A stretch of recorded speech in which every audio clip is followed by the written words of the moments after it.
Hello everyone, last time हमने crystalline solid के types के बारे में पढ़ा था। आज हम पढ़ते हैं क्रिस्टल लैटिस के बारे में। क्रिस्टल लैटिस क्या है? ये भी क्रिस्टलाइन सॉलिड से ही बनती है।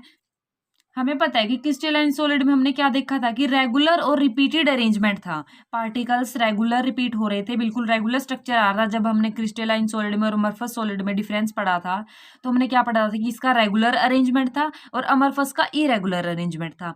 तो जो क्रिस्टलाइन का रेगुलर और रिपीटेड अरेंजमेंट है, अगर 3D के अंदर बार बार रिपीट होता जाए तो हम उसको बोलेंगे क्रिस्टल लैटिस। तो क्रिस्टल लैटिस क्या होता है? It is 3D arrangement of particles of solid। Because हम सॉलिड के बारे में ही पढ़ रहे हैं, क्योंकि हमारी सॉलिड स्टेट केमिस्ट्री ही हम पढ़ रहे हैं। तो 3D अरेंजमेंट है पार्टिकल्स का। अगर हम इसको 3D के अंदर बार बार रिपीट करते रहे तो एक क्रिस्टल लैटिस बन जाता है हमारा। 14 टाइप्स की पॉसिबल है ये जो 3D लैटिस है हमारी, और हम इनको कहते हैं Brevis lattice. Brevis lattice French के मैथमेटिशियन थे जिन्होंने फर्स्ट टाइम इनको डिस्क्राइब किया था। उन्हीं के नाम से इन्हें ब्रेविस लैटिस बुलाना शुरू कर दिया था। इसमें 2-3 पॉइंट है, मैं आपको लिख के बता देती हूँ क्या क्या इंपॉर्टेंट पॉइंट है। Each point in a lattice is called lattice point और lattice site. Each point in crystal lattice represent constituent particle.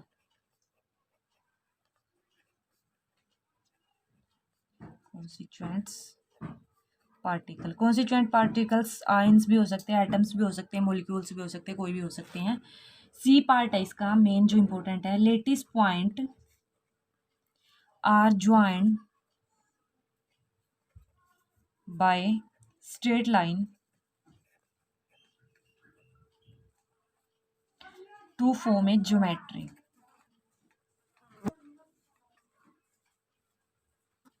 Of lattice. To form a geometry of lattice. इनमें 3 छोटी छोटी सी बातें बता रखी है। वो क्या है? फर्स्ट पॉइंट है क्रिस्टल लैटिस के हम प्रत्येक पॉइंट को, हर एक पॉइंट को लैटिस पॉइंट बोलेंगे या फिर लैटिस साइट बोलेंगे। सेकंड है इसका each point in crystal lattice represent constituent particles. जितने भी पॉइंट होंगे क्रिस्टल लैटिस पे, कोई भी अगर हम पॉइंट दिखा रहे हैं तो वो किसको रिप्रेजेंट करेगा? कॉन्स्टिट्यूएंट पार्टिकल्स को रिप्रेजेंट करेगा। कॉन्स्टिट्यूएंट पार्टिकल्स में हमारे आयंस भी आ जाते हैं, मॉलिक्यूल्स भी आ जाते हैं, एटम्स भी आ जाते हैं। इन ये सारे के सारे कॉन्स्टिट्यूएंट पार्टिकल्स में इंक्लूड होते हैं। थर्ड पॉइंट है lattice point are join by straight line to form geometry of lattice. अगर हम लैटिस पॉइंट, जो भी हमने पढ़ा है कि जो क्रिस्टल लैटिस के पॉइंट होते हैं इनको हम लैटिस पॉइंट बोलते हैं, अगर हम लैटिस पॉइंट को एक लाइन से ज्वाइन कर दे तो हम उसको क्या बोलेंगे? Geometry of lattice. जैसे हमें पता है, इसको एक्सप्लेन करने के लिए मैं एक एग्जांपल देती हूँ आपको। जैसे हम अपना घर बनाते हैं, घर बनाने के लिए हमें एक ब्रिक्स की जरूरत पड़ती है। जैसे एक एक ब्रिक्स को जोड़कर हमारी एक पूरी वॉल बनती है, और फिर हम क्या करते हैं, वॉल के ऊपर वॉल बना के पूरा एक रूम तैयार हो जाता है। रूम के ऊपर फिर फ्लोर बन जाती है। इसी तरह से हमारा पूरा क्रिस्टल लैटिस तैयार हो जाता है। और ये जो मैंने ब्रिक्स की बात की है, ये जो बोला है कि ब्रिक्स से मिलके हमारी एक पूरी वॉल बनती है, और इस ब्रिक्स को हम क्या बोलते हैं? Unit cell. ब्रिक्स को हम क्या बोलते हैं? Unit cell. यूनिट सेल क्या होती है? It is the smallest portion of, बहुत ही इजी वे में डेफिनेशन बताऊंगी मैं आपको। ये क्या है? एक छोटा सा पोर्शन है। किसका छोटा सा पोर्शन है? क्रिस्टल लैटिस का। हमें पता है कि ये क्रिस्टल लैटिस बनेगा, और क्रिस्टल लैटिस के में छोटी सी ब्रिक्स निकाल ली है। मतलब ये पूरा रूम था, रूम की हमने एक छोटी सी ब्रिक्स ली है, इसको यूनिट सेल बोला है। ये पूरा क्रिस्टल लैटिस था, तो क्रिस्टल लैटिस का अगर छोटा सा पार्ट ले ले हम उसको क्या बोलेंगे? यूनिट सेल बोलेंगे। It is the smallest portion of crystal lattice which when repeated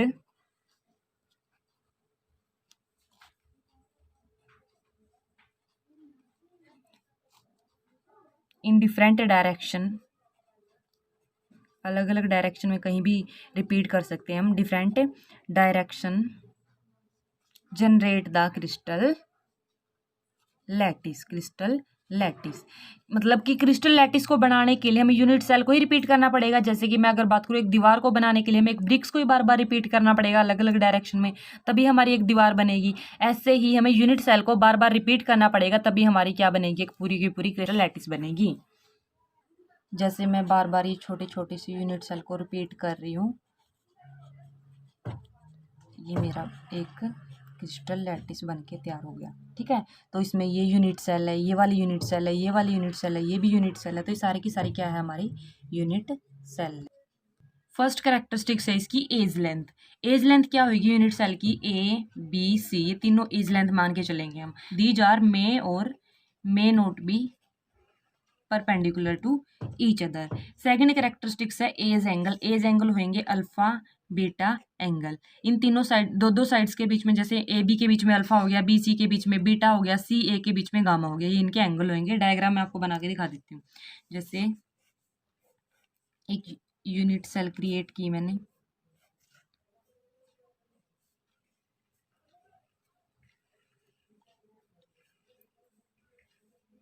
ये और ये तो होगी इनकी एज लेंथ। ए बी और सी, ये ए साइड बी साइड सी साइड, ये होगी हमारी एज लेंथ। और इनके बीच के ये वाला एंगल हो गया अल्फा, ये वाला एंगल हो गया बीटा, ये वाला एंगल हो गया गामा।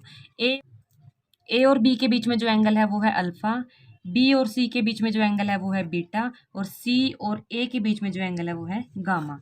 ये मेरे क्या है, एज एंगल है, और ये क्या है, एज लेंथ है। ये परपेंडिकुलर हो भी सकती है, नहीं भी हो सकती। ये characteristics of unit cell most important था, छोटा सा टॉपिक था। नेक्स्ट इसके कॉर्नर भी होते हैं, फेस भी होते हैं, एज भी होते हैं, और एक बॉडी सेंटर्ड होता है। वो सारे के सारे काउंट करके यहाँ पे लिख लेंगे, क्योंकि आगे जब हम कैलकुलेशन वाला पार्ट करेंगे ना तो वहाँ पे काम आएंगे। कॉर्नर्स के कितने होते हैं, 8 कॉर्नर होते हैं। 1 2 3 4 5 6 7 8, 8 कॉर्नर। फेस कितने होते हैं, 6 फेस होते हैं। एज हो गए इनके 12, और बॉडी सेंटर्ड होता है 1 1, एक पार्ट होता है बॉडी सेंटर्ड भी। ठीक है, ये थी यूनिट सेल और कैरेक्टरिस्टिक्स ऑफ यूनिट सेल के बारे में। 7 टाइप्स की यूनिट सेल जो होती है हमारी, वो tetragonal, cubic, orthorhombic, monoclinic, triclinic, इनके एज लेंथ का और एज एंगल का रिलेशनशिप भी, ये सारा का सारा हमें एक साथ तो याद हो नहीं सकता। तो मैं इनकी आपको एक ट्रिक बताऊंगी, छोटी सी ट्रिक है, उसके बेस पे आपको बहुत ही इजीली याद हो जाएगी सारी की सारी चीज। इसकी ट्रिक है, आपको याद रखनी है, क्यूट आवर मदर। इनके बेस पे आपको इनके, अगर आपको इनके नेम भी नहीं पता ना, आपको नेम भी याद हो जाएंगे, एज लेंथ और एज एंगल भी याद हो जाएगी। नेम पहले सी यू से बनेगा क्यूबिक, ध्यान से देखना, सी यू से बनेगा क्यूबिक। टी ई से बनेगा टेट्रागोनल। ये हो गया ऑर्थोरोम्बिक, ऑर्थोरोम्बिक। ये हो गया मोनोक्लिनिक, टी से ट्राइक्लिनिक। एच ई से हेक्सागोनल, आर से रोम्बोहेड्रल।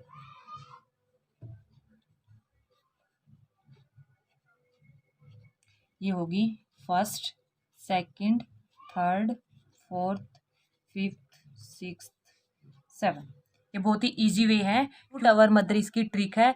CU4 मतलब क्यूबिक के लिए, T tetragonal, OUR orthorhombic, MO monoclinic, T से ट्राइक्लिनिक, HE से हेक्सागोनल, और R से रोम्बोहेड्रल। इसके बाद अब क्या लिखो, यहाँ पे लिखो 0, उसके बाद 1, इसके सामने 2, नेक्स्ट फिर 2, नेक्स्ट फिर 2, 1 0। यहाँ पे आपको 0 0 फिर 1 फिर 1, बीच वाले तीनों पे लिखना आपने 2 2 2। फिर हम यहाँ पे देखेंगे इसकी एज लेंथ, यहाँ पे एंगल, एज एंगल। पहले ये लिखो, सब जगह ये लिख लो, A equal to B equal to C, A equal to B equal to C।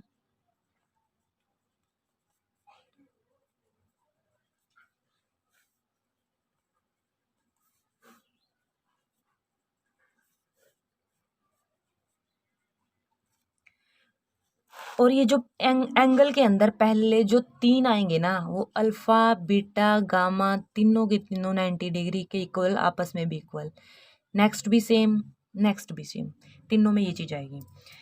As length में कैसे आएगा? एज लेंथ में हमारा क्या होएगा, यहाँ पे 0 लिख रखा है ना, तो यहाँ पे एक भी नहीं कट करना आपने। यहाँ पे 1 लिख रखा है तो पीछे से 1 कट कर दो। यहाँ पे 2 लिख रखा है तो दोनों कट कर दो। यहाँ पे भी 2 लिख रखा है तो दोनों कट कर दो। यहाँ पे भी 2, दोनों कट, 1 कट, 0 तो एक भी नहीं कट। ये एज लेंथ का तरीका, इसलिए 0 1 2 इसलिए लिखे थे यहाँ पे।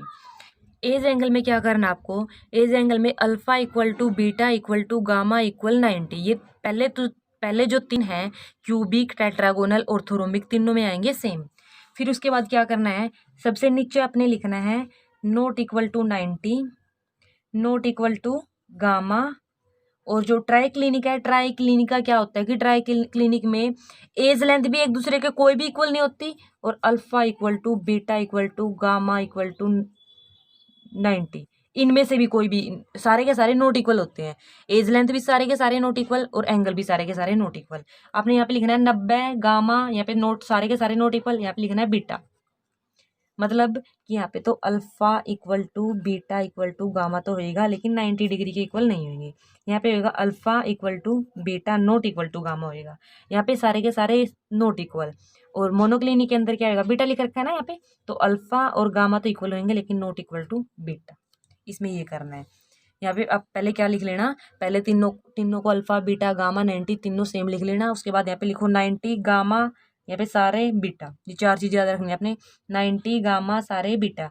90 का मतलब क्या हो गया कि अल्फा बीटा गामा तो इक्वल है, 90 इक्वल नहीं है। गामा का मतलब यहाँ पे क्या हो गया, अल्फा तो बीटा तो इक्वल है लेकिन गामा नहीं है। सारे मतलब अल्फा भी नहीं, बीटा भी नहीं, गामा भी नहीं, 90 भी नहीं, कोई भी एक दूसरे के इक्वल है नहीं, सभी नोट इक्वल है। यहाँ पे लिखा बीटा। तो तीन चीज़ और याद रखनी है आपने, क्या, 90 गामा, फिर ऑल मतलब ऑल नॉट इक्वल, और फिर बीटा। ये जो लास्ट से आपने काउंट करना है, और रोम्बोहेड्रल से अपने काउंट करना स्टार्ट करना है। ये होगी हमारी पूरी की पूरी ट्रिक। एक बार और मैं शॉर्ट नोट दे देती हूँ आपको इसका। इसकी ट्रिक है Q tower mother, C U for cubic, T for tetragonal, OUR for orthorhombic, MO for monoclinic, T for triclinic, HE for hexagonal, for rhombohedral. फिर क्या करना है, सबसे ऊपर 0 लिखो, फिर सबसे नीचे 0, फिर इधर 1 लिखो, यहाँ पे भी 1, बीच वाले तीनों पे 2 2 2 लिखो। इसका मतलब क्या, फिर क्या करो, A B C तीनों इक्वल लिख लो। 0 है तो कोई भी कट नहीं है, 1 है तो 1 कट, 2 है तो 2 कट, आगे भी 2 है तो 2 कट, आगे भी 2 है तो 2 कट, फिर 1 कट, फिर 1 कट।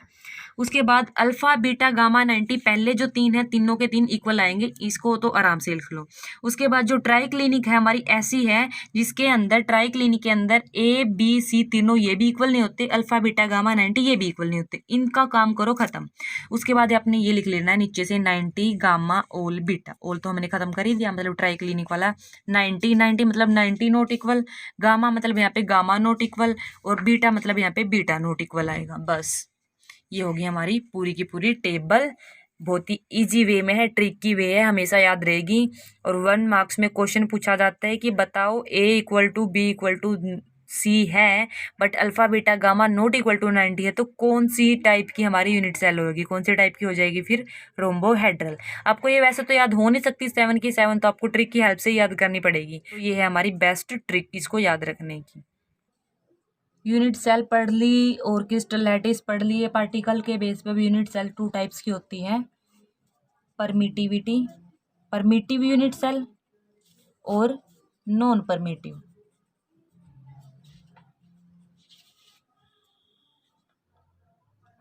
परमिटिविटी में आती है SCC, मतलब simple cubic unit cell, simple cubic unit cell. Non permittivity में centred unit cell, centred unit cell. इनकी डेफिनेशन क्या होती है, परमिटिव यूनिट सेल में सिर्फ कॉर्नर के ऊपर पार्टिकल्स होते हैं। नॉन परमिटिविटी में क्या होता है, कॉर्नर के साथ साथ पे और पोजीशन पे भी पार्टिकल्स होते हैं। तो मैं इनकी डेफिनेशन लिख के बता देती हूँ आपको। Primitive unit cell in which particles are present only at corner.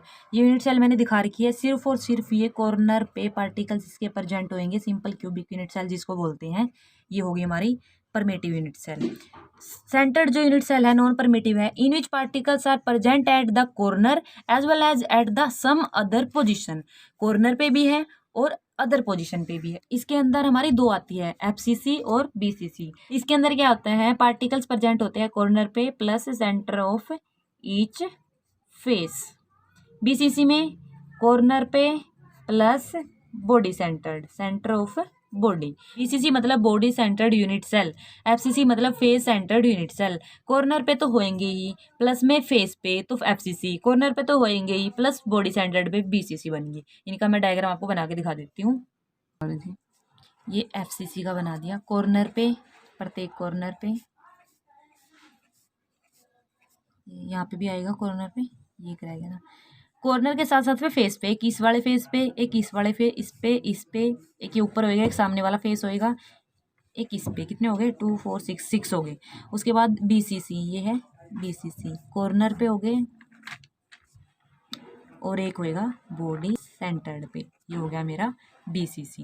इनका जो न्यूमेरिकल पोर्शन है कि इनका कंट्रीब्यूशन कितना होता है, बीसीसी का बॉडी में कितना होता है, फेस में, एज में, कॉर्नर में, ये सारा जो न्यूमेरिकल पोर्शन है ये हम करेंगे कल। आज के लिए इतना ही। If you like this video, like, comment, share and subscribe, press the bell icon, and if you have doubt related to this video let me know in the comment section. अगर आपको केमिस्ट्री से related कोई भी question है, कोई भी problem है, तो आप मेरे को इंस्टाग्राम पर मैसेज कर सकते हो। अगर आपको केमिस्ट्री से रिलेटेड कोई भी वीडियो चाहिए तो आप कमेंट करके बता देना। Thank you so much.